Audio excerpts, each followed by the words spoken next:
भूषणों से आपको सजाऊं मैं, भाव भरे भूषणों से आपको सजाऊं मैं। नित नव भोज निज हाथों से पवाऊं मैं हो।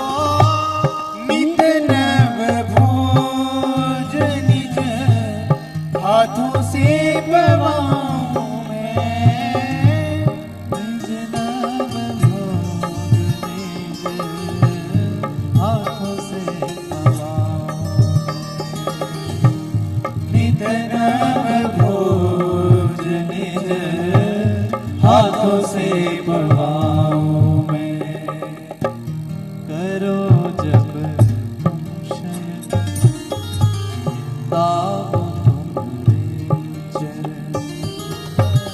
करो जब तुम शयन ताबो तुम्हारे चरण। रटूं मैं तेरा नाम, मैं आठों याम। रटूं मैं तेरा नाम, मैं आठों याम। मुझको राधा रमण कर दो ऐसा मगन हो। मुझको राधा रमण कर दो ऐसा मगन।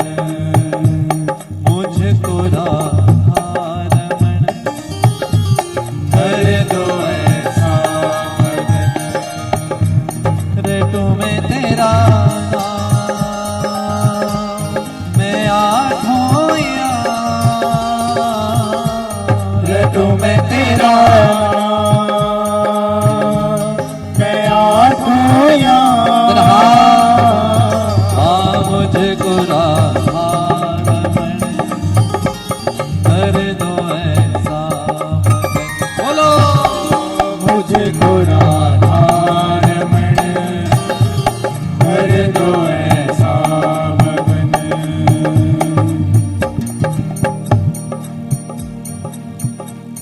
मुझको राधा रमण कर दो ऐसा मगन। मुझको राधा रमण कर दो ऐसा मगन। रटूं मैं तेरा नाम, मैं आठों याम। रटूं मैं तेरा नाम, मैं आठों याम। मुझको राधा रमण कर दो ऐसा मगन हो। मुझको राधा रमण कर दो ऐसा मगन। मुझको राधा रमण कर दो ऐसा। भाव भरे भूषणों से आपको सजाऊं मैं। नित नव भोग निज हाथों से पवाऊं मैं। नित नव भोग निज हाथों से पवाऊं मैं। दाओ तुम्हारे चरण करो जब तुम शयन। बोले बांके बिहारी लाल की जय। शंकर भगवान की जय, कृष्ण कन्हैया लाल की जय, श्रीमद् भागवत महापुराण की जय, श्री केशवदास जी महाराज की जय। जय जय श्री राम। बोले अपने अपने माता पिता की जय। आओ कथा में प्रवेश करें। आज कुछ है, सब पीला पीला डाल के आज कुछ है माताओं, आज कुछ ब्याह कैसे? हाँ। अच्छा, मैनू भी दस देना सी। चलो आज कृष्ण जन्म है ना। अच्छा, भगवान कृष्ण की कथा है और जन्म चौथे दिन हो रहा है, ऐसा क्यों? वो इसलिए 3 दिन तक हमने भक्तों की कथा सुनी। किसकी सुनी? मतलब 3 दिन हमने सफाई की। घर पे कोई फंक्शन हो, किसी की शादी हो, तो कितने दिन पहले घर की सफाई करते हो? शुरू करते हैं कि नहीं? साफ सुथरा करते हैं, गेस्ट आएंगे, इस कमरे में बिठाएंगे, है ना? करते हैं ऐसे कि नहीं? तो यहाँ गेस्ट कौन आने वाले हैं? सभी के पिताजी। तो सफाई तो अच्छी चाहिए ना। तो हृदय की सफाई 3 दिन हमने अच्छे से कर ली। भजन भी किया, कथाएं भी सुनी, जितना भी मैल था सारा। अब चौथे दिन क्या होगा? बोला जैसे ही कृष्ण भगवान आएंगे तो जैसे ही हृदय में जाएंगे और हृदय से चिपक जाएंगे। चुंबक है ना, चुंबक देखिए, लोहे के साथ चिपक जाती है। लोहा जितना साफ होगा उतनी ज्यादा चुंबक चिपक जाएगी। उस पे जंग लगा होगा तो क्या होगा? चुंबक भी चिपकेगी, थोड़ी देर रहेगी, फिर छूट जाएगी। तो हमें क्या चाहिए? कृष्ण भगवान आए और चिपक जाएं, कभी छूटे ही। बोलो ऐसा ही चाहिए ना सबको। बस ऐसा ही होने वाला है। आप तो खूब तैयारी से आए हैं। तो महाराज आज की इस कथा में प्रवेश करें। कल आपने प्रसंग भरत जी का सुना। अंते यामति सागति, अंत समय में हिरण के बारे में सोचा तो हिरण बन गया। बड़ी मुश्किल से जड़ भरत बनकर आया। देखो, संत का स्वभाव और संत का स्वरूप बदल गया है। बदला कि नहीं? जड़ भरत जी इतने बड़े संत, और संत को ही पकड़ के ले गए। बोला चल पालकी उठानी है। देखो, संत कोई पता नहीं कि ये संत है कि नहीं है। ऐसे संत होते थे पहले। आजकल बताना पड़ता है कि मैं संत हूं।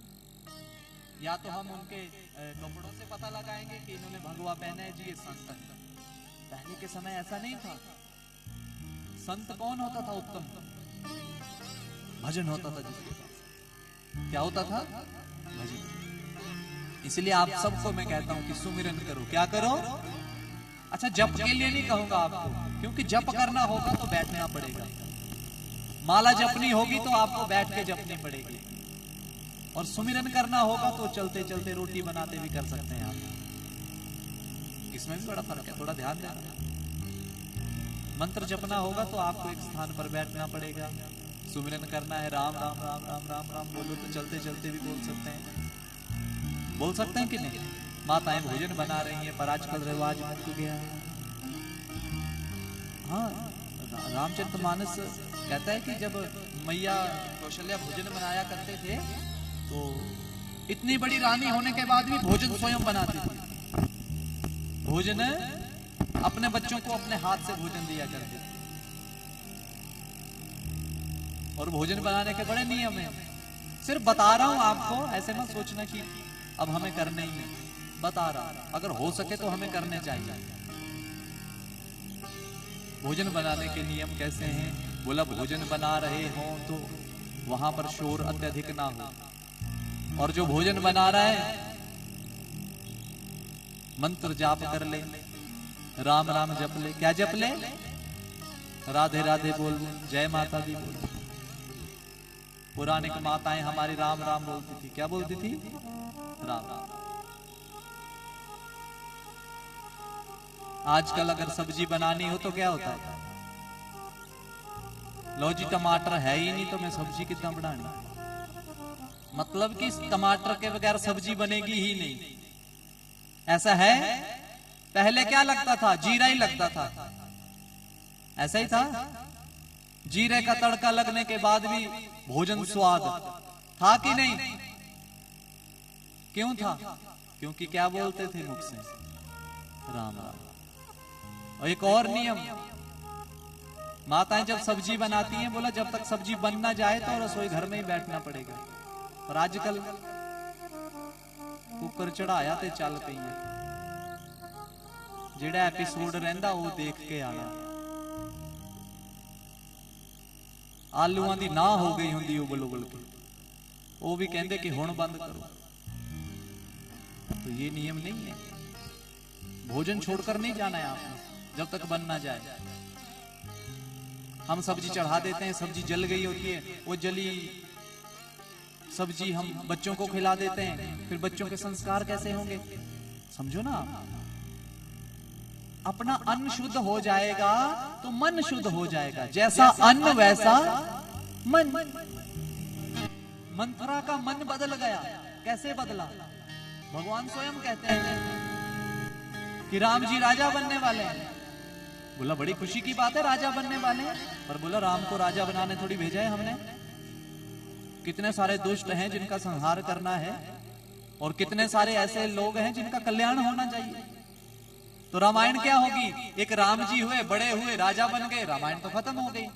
रामायण तो चाहिए हमें वो जो 14 साल वनवास में लगने, वो तो जो विधि का विधान है उसको पूर्ण करो।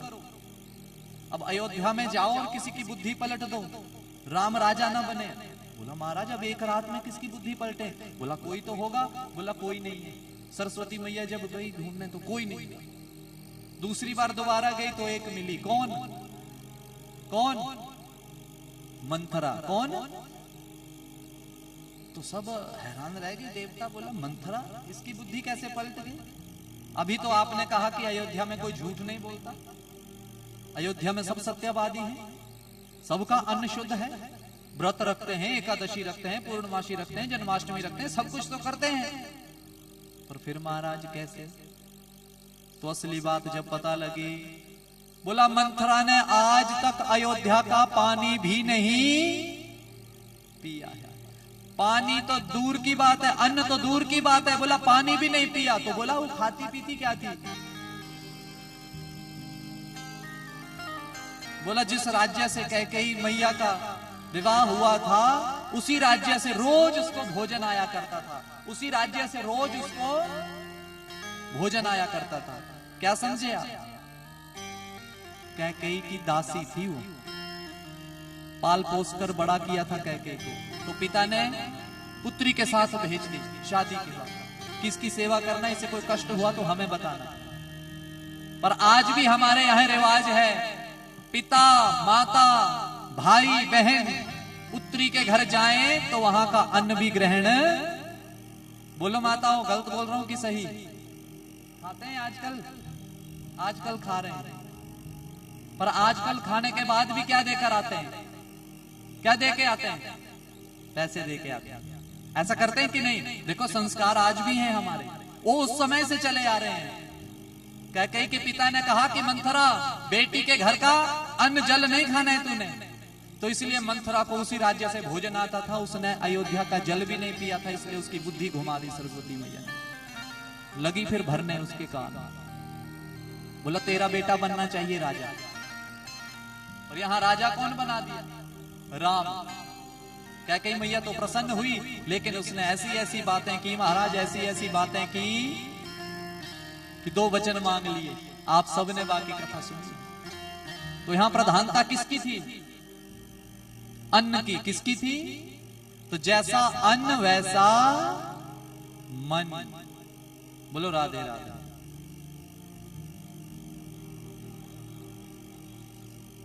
तो महाराज अपना अन्न जब तक हम शुद्ध नहीं करेंगे तब तक हम भी शुद्ध होने वाले नहीं हैं। एक भोजनी तो है जिसको हम बैठ के करते हैं अच्छे से, वैसे तो जीवन में दौड़ ही है। सोते भी कहां है आजकल ढंग से? वो समय चले गए। बुजुर्गों पीछे बैठे हैं, चले गए कि नहीं? अब उन्होंने कहना कि ऐसी कितना दे बुजुर्ग, अच्छा जवान है। और सच बोलो तो जो भगवान की कथा सुनते हैं वो कभी बूढ़े शौनक आदि ऋषि कथा सुन रहे हैं, हजार हजार वर्ष की उनकी उम्र है, लेकिन फिर भी जवानी में बैठे हैं कि कथा सुनाओ। लोग कहते हैं कलयुग आ गया, मैं कहता कहां आया? आया किसे देखा? आया जे आया तो मेरे इधर भी भेज दिए। लेकिन लोग कहते हैं महाराज कलयुग आ गया, ओहो हो कलयुग आ गया। कहां आया कलयुग? सूर्य भगवान तो वही है जो सतयुग में थे, ये हवा तो वही है जो सतयुग में थी, ये जो आप पानी पी रहे हैं ये तो सबसे पुराना है धरती पर। बताओ फिर कलयुग कब आया? कथा सुना दी आपको। कलयुग को तो 4 स्थान मिले थे, 5वां स्वर्ण में मिल गया। 4 ही स्थानों पर कलयुग है, फिर हम कह रहे हैं कलयुग आ गया। अरे कलयुग नहीं आया, कलयुग तो हमारे मन में आया। कहां आया? कहां आया? सरकारी स्कूल में कौन कौन पढ़ा? भाई शर्मा क्यों रहे? मैं भी सरकारी च पढ़ी, इसमें शर्म वाली क्या बात? वो आजकल रिवाज है अंग्रेजी स्कूल में, लेकिन पौराणिक समय में सरकारी स्कूल में सब पढ़े। करो हाथ ऊपर जरा। हाँ, अच्छा अब बात चलिए कलयुग की। अब सच सच बताना, कथा में बैठे झूठ मत बोलना कोई। पीछे वाले भी, आप तो रिटायर हो चुके हैं अपने अपने कार्यों से, लेकिन सच बताना, वर्दी डाल के कौन कौन शादी देखने गया? स्कूल की वर्दी डाल के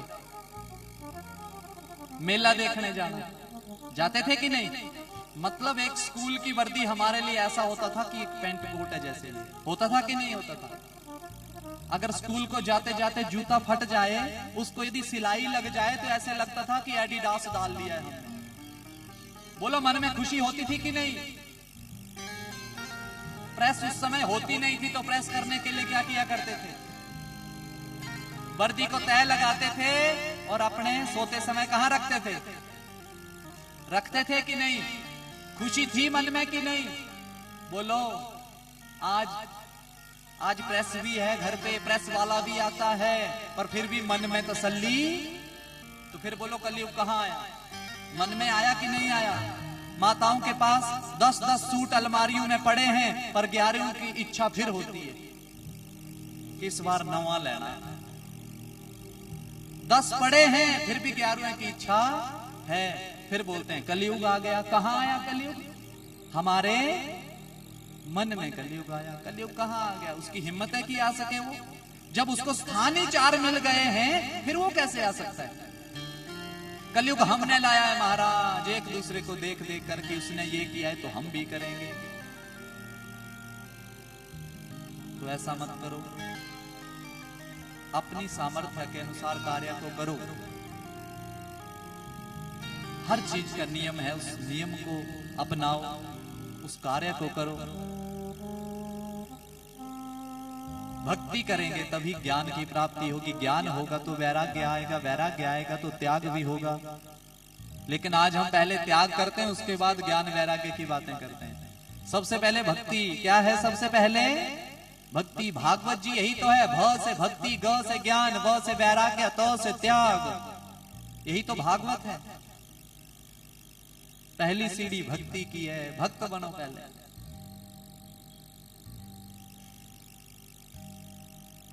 भक्ति आप में आ गई, ज्ञान आप में आ गया। कथा कितने तारीख से शुरू थी यहाँ? है जी 7 से शुरू थी, लेकिन आपको पता कब लगा? 7 को लगा या पहले लग गया? पहले लगा। जिस दिन आपको पता लगा उस दिन आपने समय की सेटिंग करना शुरू कर दी। की कि नहीं की? देखो आपको समय, भक्ति आप में उसी समय जागृत हो गई कि नहीं जाना है।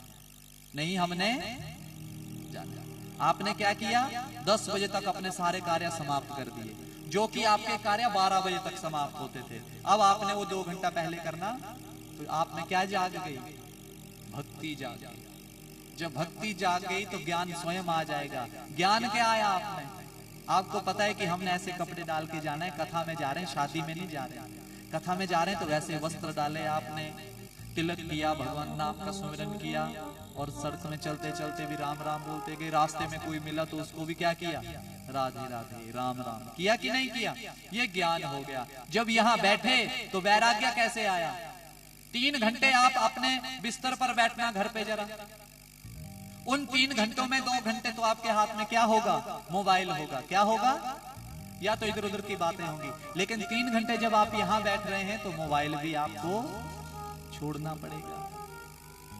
छोड़ना पड़ेगा नहीं, आप छोड़ देते हैं। तो देखो भक्ति तब जागृत हुई, ज्ञान हो गया कि कथा में ऐसे जाना है, मोबाइल का त्याग हो गया, वैराग्य वैसे ही आ गया। तो महाराज कई चीजों का आपने त्याग यहां बैठे बैठे भी कर दिया।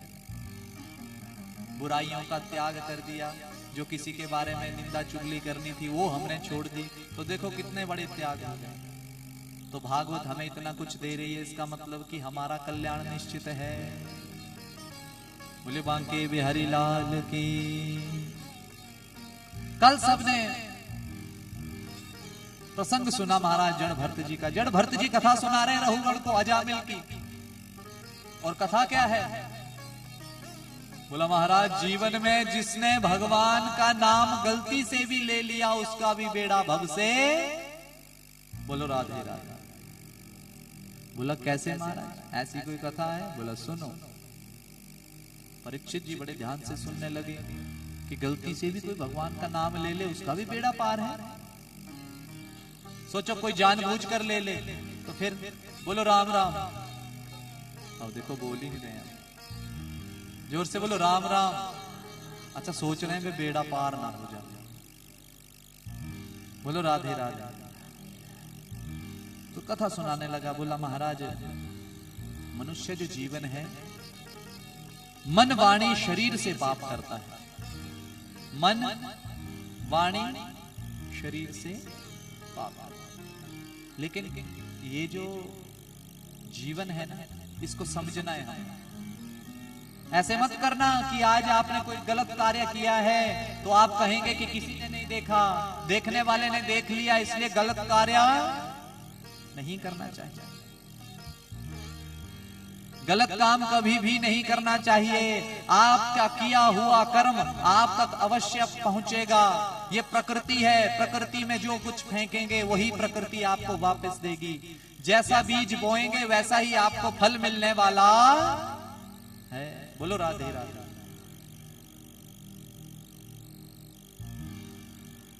कथा आती है महाराज अजामिल की। कहते हैं कान्या कुब्जे द्विजः कश्चिदासी पति रजामिलः। कान्या कुब्ज कन्नौज में एक दासी पति ब्राह्मण नाम का, अजामिल नाम का एक ब्राह्मण रहता था जिसका नाम अजामिल। दासी से विवाह कर लिया, पाप नष्ट हो, पाप पुण्य नष्ट हो गए। पुण्य जब नष्ट हो गए महाराज, संध्या बंदन करना छोड़ दिया, भगवान नाम सुमिरन करना छोड़ दिया। समय रहते 9 पुत्र हो गए। कितने पुत्र हो गए?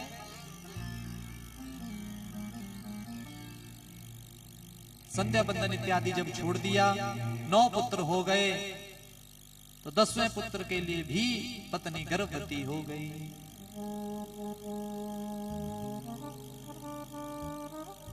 महाराज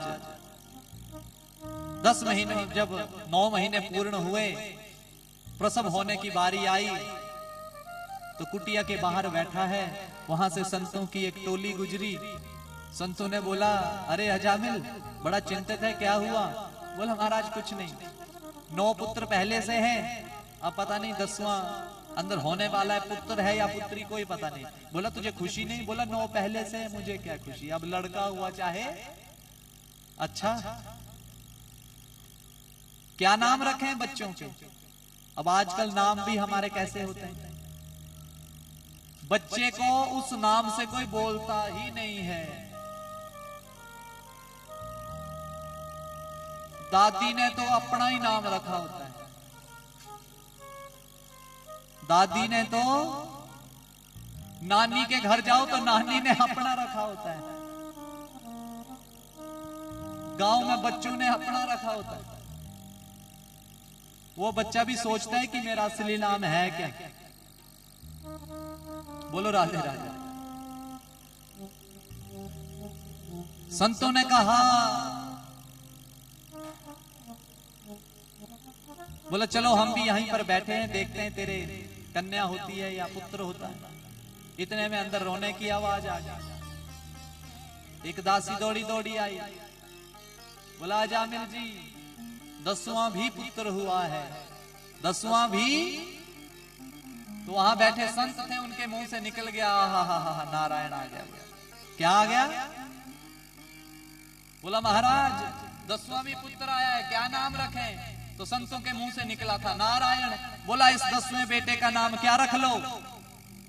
बोलो जरा। पर नजरें उधर हैं सबकी कि सारे पीड़ा पाके आए।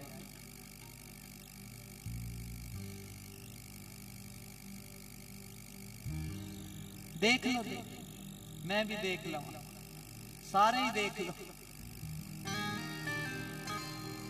बोलो राधे राधे। देखो कलयुग का प्रभाव है। बोलो राधे राधे।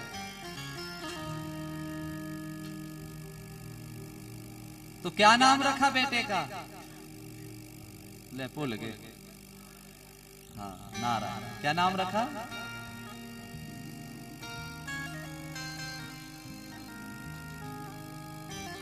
अच्छा मैं ऐसे भी नहीं बोल सकता हूं कि एक टोकरी वहीं रख दो।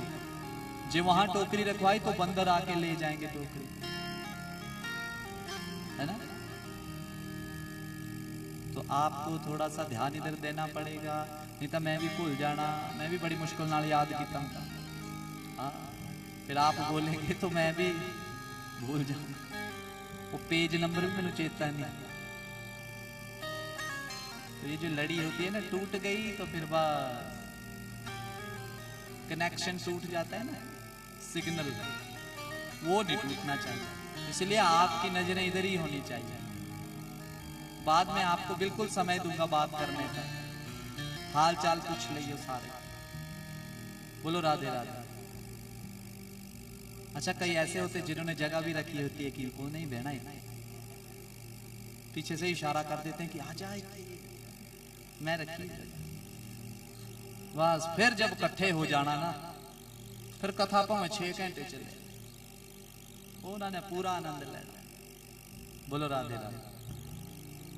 बढ़ू अब आगे। और देखो फिर हाँ जी तक नहीं बोल रहे। तुसी पानी तो नहीं पीना? ठीक है, अब बोलना कुछ। बोलो राधे राधे। उठाओ हाथ जरा। जय जय श्री राम। 10वें पुत्र का नाम रखा गया नारायण। क्या रखा गया? घर में सबसे छोटा बच्चा जिस मर्जी का हो, सबको प्यारा लगता है, तो सबसे ज्यादा वो नारायण के साथ रहा करता था। बुढ़ापे में भी आवाज किसको लगाता? नारायण को। किसको? जब मरने का समय आया, यम के दूत लेने आए, यम के दूत को देख करके घबरा गया और जोर जोर से पुकारने लगा। किसको? पुत्र को। पुत्र का क्या नाम था? पुकारने लगा नारायण नारायण। 4 बार नाम ले लिया। कितनी बार? भाई पुत्र तो नहीं आया, पर नारायण के पार्षद जरूर आ गए। इस तरफ से पार्षद और इस तरफ से यम के दूत आ गए। रास्ते में मिल गए। कहां जा रहे हैं? बोला बड़ा पापी है। यम के दूत कह रहे हैं इसको लेने जा रहे हैं। बोला कहां पापी है? सुना नहीं इसने मरते मरते किसका नाम लिया? बोला किसका लिया? बोला नारायण का। बोला नारायण तो इसका बेटा है। बोला बेटा कल हुआ होगा, पर हमारा नारायण तो जन्मों जन्मों से है, इसने तो नारायण को पुकारा है। तो अजामिल ये सब उनकी बातें सुन रहे हैं। अजामिल ने बोला मैंने तो सच में अपना बेटा बुलाया था। तो महाराज लड़ाई किसकी हो गई? एक तरफ यम के दूत और एक तरफ भगवान के पार्षद, ये ही आपस में लड़ गए। जब लड़ने लगे तो भगवान के पार्षदों ने यम के दूतों को खूब पीटा। यम के दूतों ने अपनी रस्सियां उठाई, यमराज के पास गए और मुंह के आगे फेंक दी। बोला तेरी नौकरी नहीं करनी हमने। बोला क्यों? बोला जिसको लेने भेजा था महापापी था, अब उसको लेने के लिए वो आ गए। हमने खूब समझाया फिर भी उसको खुद ले गए। आज के बाद हम आपकी नौकरी नहीं करेंगे। बोला ये कैसे हो सकता है, वो तो पापी था।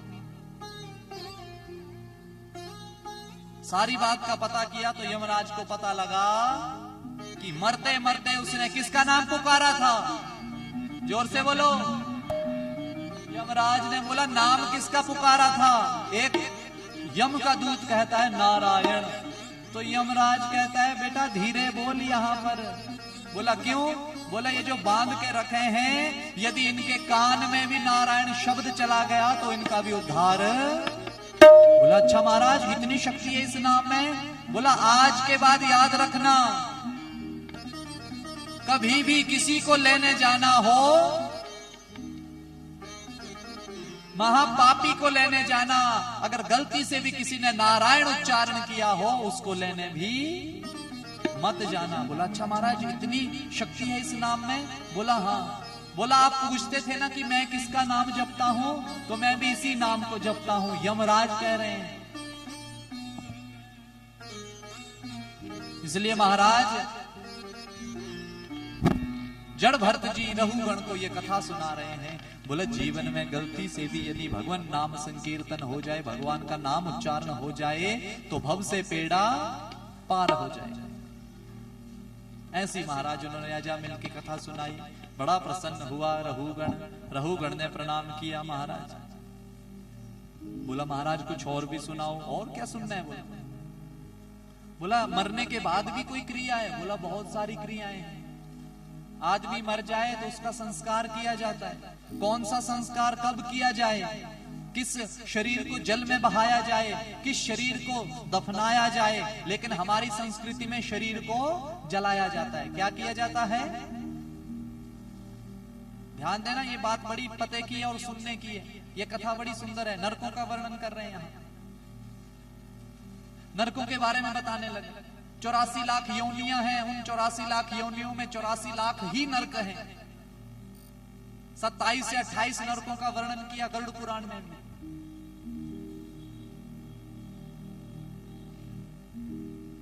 84 लाख योनियां, 21 लाख योनियां जो गर्भ से उत्पन्न होते हैं, 21 लाख योनियां ये पेड़ पौधे, 21 लाख योनियां जो जल से उत्पन्न होते हैं, 21 लाख योनियां जो अंडों से उत्पन्न होते हैं।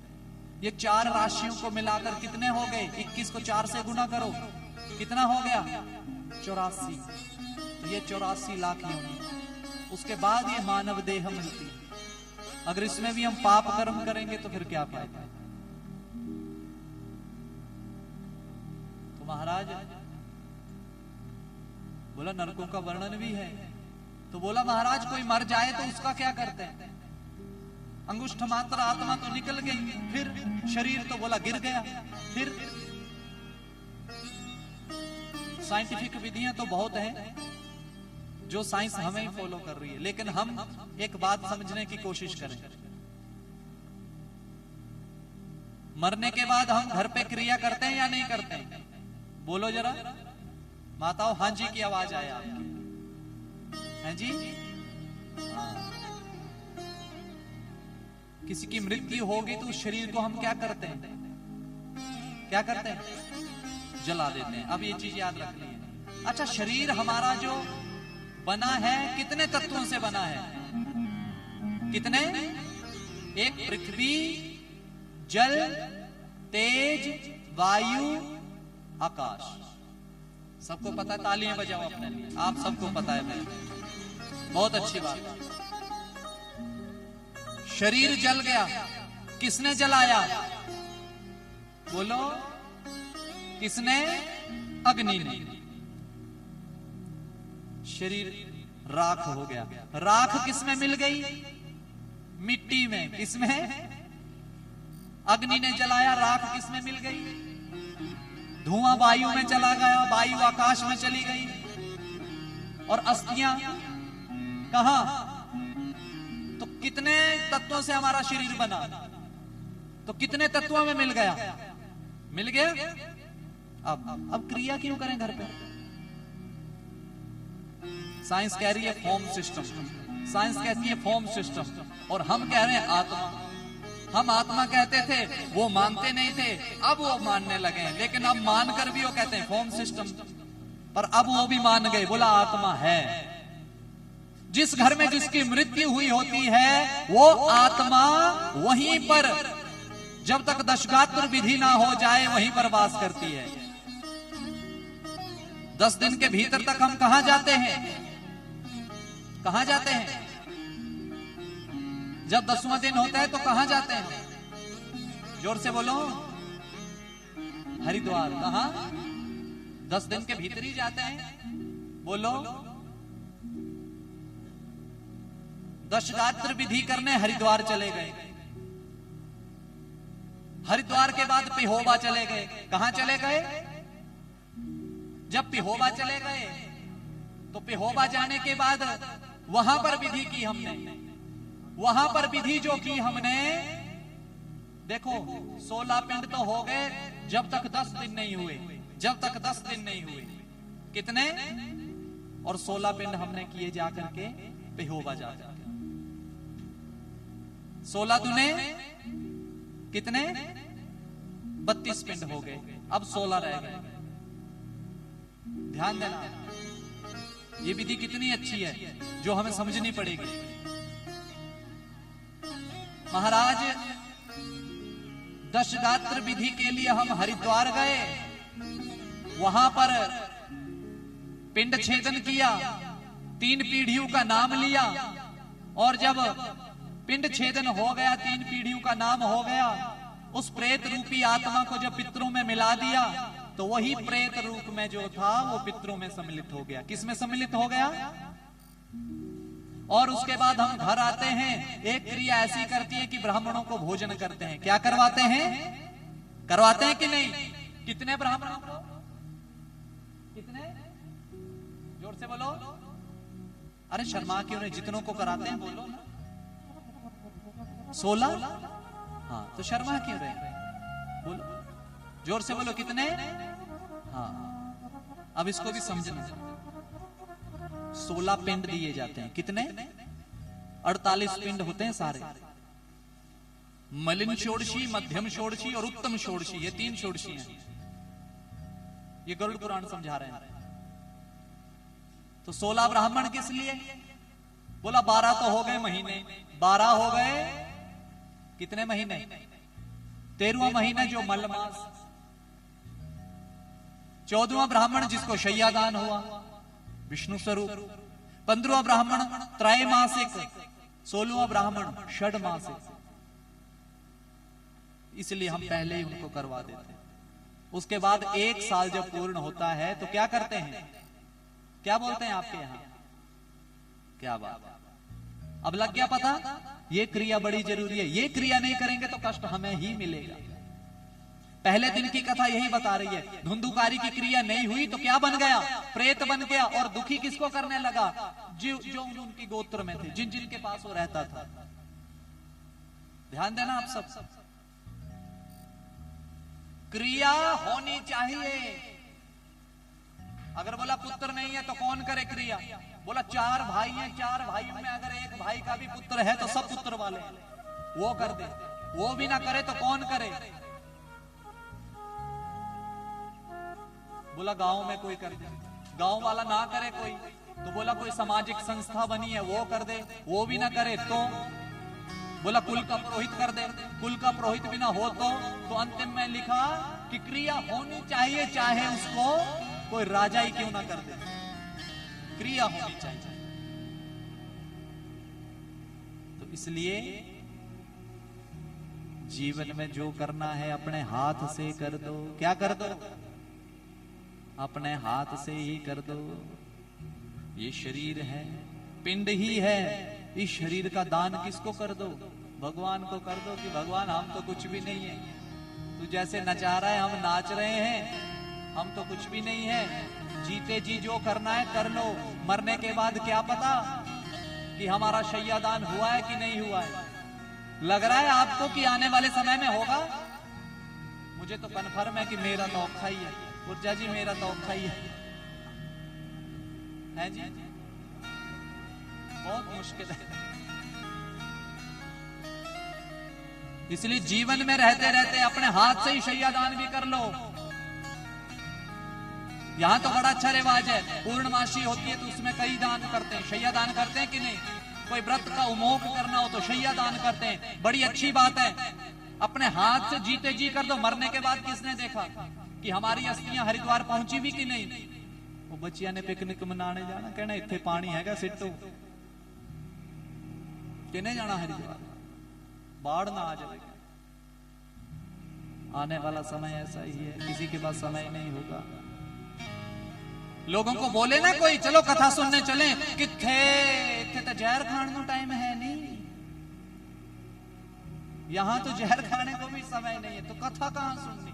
तो लोगों के पास आज बिल्कुल भी समय नहीं है, लेकिन आप समय निकाल के आ रहे हैं। जीवन में आपने जितनी LIC करवाई है ना, आप सिर्फ किश्ती दे रहे हैं उसकी, आपके काम नहीं आएगी, काम किसी और के आएगी। पर ये 3 घंटे बैठ करके जो आप अपनी LIC करवा रहे हैं ना, इसने कई जन्मों के रास्ते आपके खोल देंगे। इसलिए कथाओं में जाओ, चयन मत करने बैठो, कौन आया है कौन नहीं आया है, किसको बुलाया है किसको नहीं बुलाया है। भगवान कहते हैं कि बहुत सारा पुण्य अर्जित हो जाए तो भगवान की कथा मिलती है, और दूसरी में कहते हैं कि राम की कृपा हो जाए तो भगवान की कृपा मिलती है, ऐसी कथाएं मिलती हैं। तो आपका पुण्य भी बहुत है और भगवान की कृपा भी आप पर है। आप कथा जो सुन, अजामिल इतना पापी था, लेकिन अंते यामति सहगति, अंत समय में क्या बोल दिया मुख से, क्या बोल दिया? नारायण। इसलिए नरकों का वर्णन जब सुनाया तो परीक्षित कहता है कि महाराज ऐसा भी होता है? बोला बिल्कुल होता है। बोला एक नदी के बारे में सुना है हमने, जिस नदी का नाम है बैतरणी नदी। कौन सी नदी? बोला महाराज वो कैसे पार हो? बोला पुण्य कर्म करना पड़ेगा, दान करना पड़ेगा, दान करो, अन्न दान करो। कई लोग भंडारा लगवाते हैं, बड़ी अच्छी बात है, यही सब साथ जाएगा। आप जो मर्जी कर लो, साथ नहीं। ये मोबाइल भी थे ही रह जाना, सूट भी थे रह जाने, सब थे, घर कोठी गड्डी सब इथे रह जाए, जमीन यही रह जाए। साथ जाएगा तो आपके द्वारा किया हुआ अच्छा कर्म साथ जाएगा। है इतना बड़ा घर बनाने के बाद भी घर के ही सदस्य कहेंगे जल्दी जल्दी करो, टाइम हो गया है, जल्दी जल्दी करो। जो दूर से आए उन्हें वापस भी जाना है। बोलो अपने ही घर में हम 5-10 मिनट ज्यादा नहीं रह सकते मरने के बाद, कि रह सकते हैं? नहीं रह सकते। जल्दी जल्दी जल्दी जल्दी जल्दी जल्दी जो करना है जल्दी जल्दी।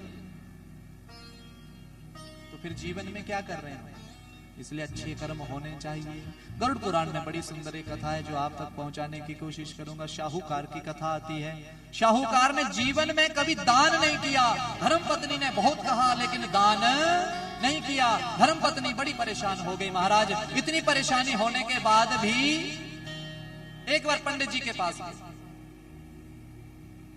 पंडित जी के पास गई, कहा पंडित जी जीवन में दान करने की बड़ी इच्छा होती है पर कर नहीं पाती। बोला क्यों? बोला पति कमाते तो बहुत हैं पर ऐसे करने की आदत नहीं है। बोला ऐसे ही करने की है। शाहूकार है ना। बोला अच्छा। तो बोला कन्या क्या चाहती क्या है? बोला हम ना कुछ ऐसा कर रहे हैं कि बैतरणी पार हो जाए। बोला इसके लिए तो एक उपाय है गौदान। कौन सा दान?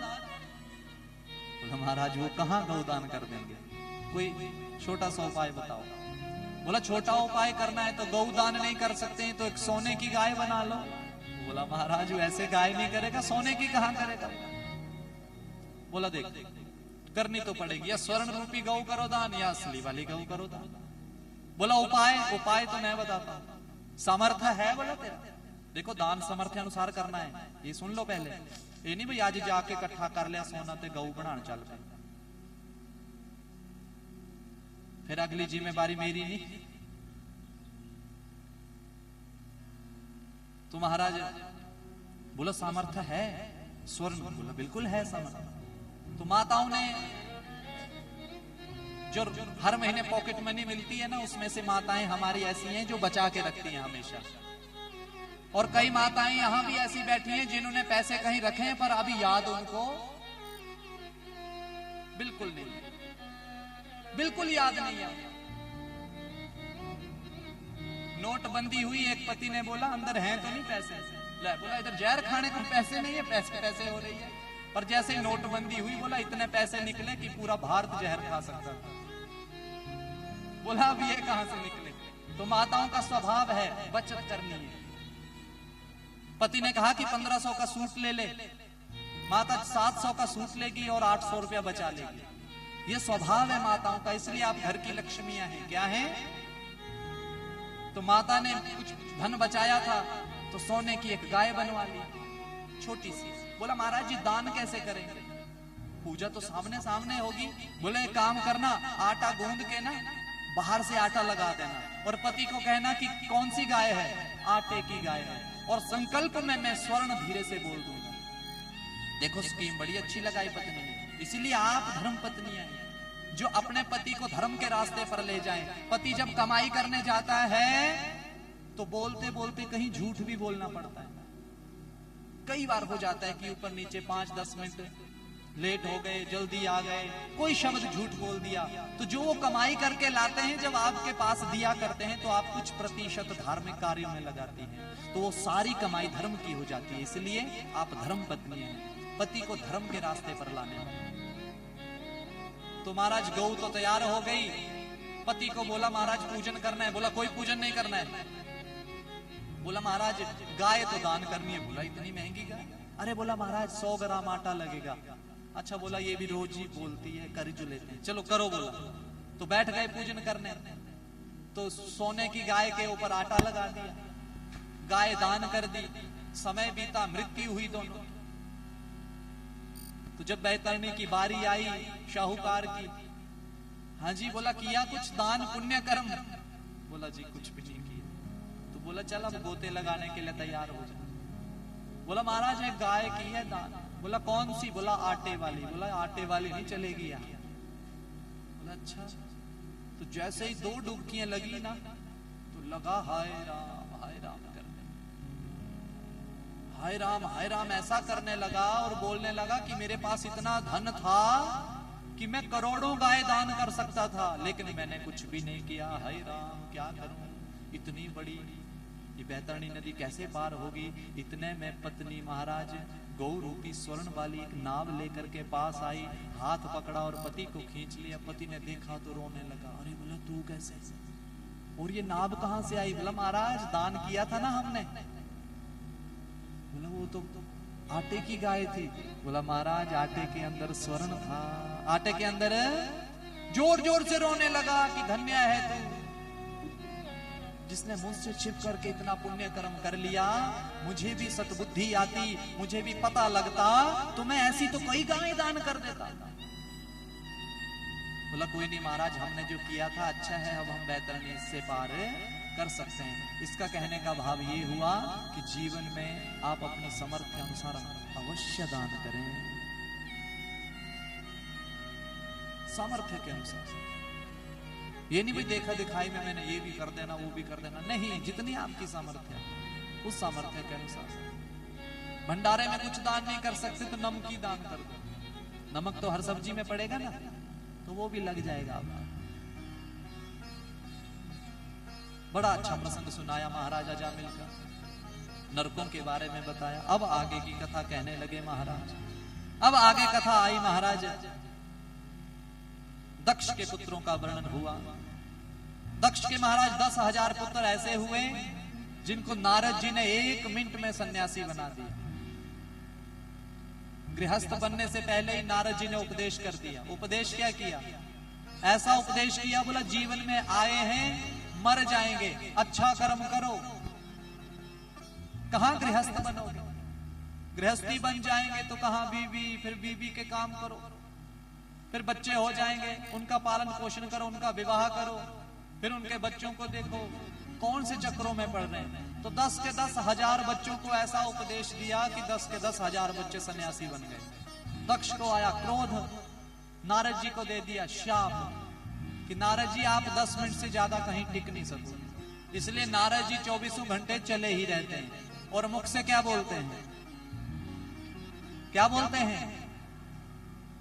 जोर से बोलो। श्रीमन्नारायण नारायण हरे हरे। श्रीमन्नारायण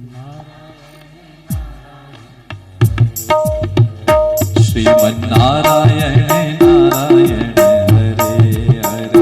श्रीमन्नारायण नारायण हरे हरे। भजमन नारायण नारायण हरे हरे हरे हरे। भजमन नारायण नारायण हरे हरे हरे। महाराज 24 घंटे नारायण नारायण जपते हैं। नारद जी शापित हो गए, 10 मिनट से ज्यादा एक जगह बैठ ही नहीं सकते। बोला ये तो सबको सन्यासी बना देगा। आगे कथा आती है महाराज, एक बार इंद्र अपने सिंहासन पर विराजमान, जैसे ही कुर्सी पर बैठा तो अभिमान आ गया। कुर्सी का अभिमान बहुत बड़ा बड़ा, कुर्सी पर बैठा अभिमान आ गया। जैसे ही अभिमान आया महाराज तो गुरुजी आ गए सभा में। सभी शिष्य खड़े हो गए पर इंद्र खड़ा कुर्सी पर बैठा रहा कि गुरुजी आ रहे हैं, मैं बैठा रहा। गुरुजी ने बोला कि इसमें अभिमान आ गया है, वहीं से मुड़ गए। बोला जाओ आज के बाद में आपका गुरु नहीं, ढूंढ लो किसी गुरु को, और गुरु के बिना गति नहीं है। अब क्या करें? यज्ञ करने जाएं तो गुरु के बगैर कैसे करें? अब क्या करें? ब्रह्मा जी के पास गए, बोला महाराज उनको मनाओ। नारायण के पास गए, बृहस्पति जी नहीं माने। बोला ढूंढ लो गुरु कोई, अब गुरु तो जरूरी है महाराज। ब्रह्मा जी के पास गए इंद्र जी, सभी देवता। बोला महाराज आप ही बता दो अपनी सृष्टि में कोई है बृहस्पति की तरह गुरु? बोला एक है। कौन? एक। बोला कौन? आपने कथा सुनी है, दिति और अदिति कश्यप ऋषि की धर्मपत्नियां हैं। दिति के राक्षस हुए और अदिति के देवता हुए। दिति के जो राक्षस हैं उनमें एक उनकी पुत्री है जिसका नाम है रचना। क्या नाम है? राक्षस पुत्री है रचना, जिसका विवाह त्वष्टा मुनि से हुआ। किस मुनि से है? वो राक्षस कुल से, पर विवाह ब्राह्मण के साथ। तो उनके यहां 2 पुत्र हुए, विश्वरूप और सन्निवेश। कितने पुत्र हुए? जोर से बोलो। 2 पुत्र। विश्वरूप महाराज बृहस्पति देव से भी अत्यधिक विद्वान। बोला एक है जो आपका गुरु बन सकता है, जिनका नाम है विश्वरूप। क्या नाम है जिनका? विश्वरूप। विश्वरूप जो गुरु है महाराज, सब गए प्रार्थना की। बोला महाराज हमारे गुरुजी बन जाओ। विश्वरूप उनके गुरुजी बन गए। गुरुजी बने तो नारायण कवच का उपदेश दे दिया। कौन सा कवच? नारायण कवच। लेकिन महाराज समय बीता, समय बीते बीते विश्वरूप जो थे उनके जो नानके थे वो राक्षस थे। था तो ब्राह्मण। रात्रि के समय जब हवन करता तो कुछ आहुति राक्षसों को भी देता। ये सब इंद्र ने देख लिया। इंद्र को क्रोध आया, इंद्र ने उसका सिर धड़ से अलग कर दिया। था तो ब्राह्मण, ब्रह्म हत्या लग गई। कौन सी हत्या लग गई? इंद्र को ब्रह्म हत्या लग गई। महाराज ब्रह्म हत्या जब मारने के लिए दौड़ी तो क्या किया? इसलिए इंद्र ने एक ब्रह्मा का मंदिर बना दिया। तो हमारे यहाँ एक ही मंदिर है ब्रह्मा जी का। कहां पर? पुष्कर में। कहां पर? फिर भी ब्रह्म हत्या नहीं हटी। तो महाराज अब क्या करें? बहुत तप करने के बाद महाराज उस ब्रह्म हत्या को 4 भागों में बांट दिया। कितने भागों में? एक भाग धरती को दे दिया जो बंजर भूमि है, ऊष्र भूमि, जहां कुछ पैदा नहीं होता। एक भाग जल को दे दिया, ऐसा जल जहां झाग बन जाती है, वो किसी काम का नहीं रहता। एक भाग महाराज वृक्षों को दे दिया, जिस वृक्ष से लार निकलती है। और एक भाग आप स्त्रियों ने ले लिया।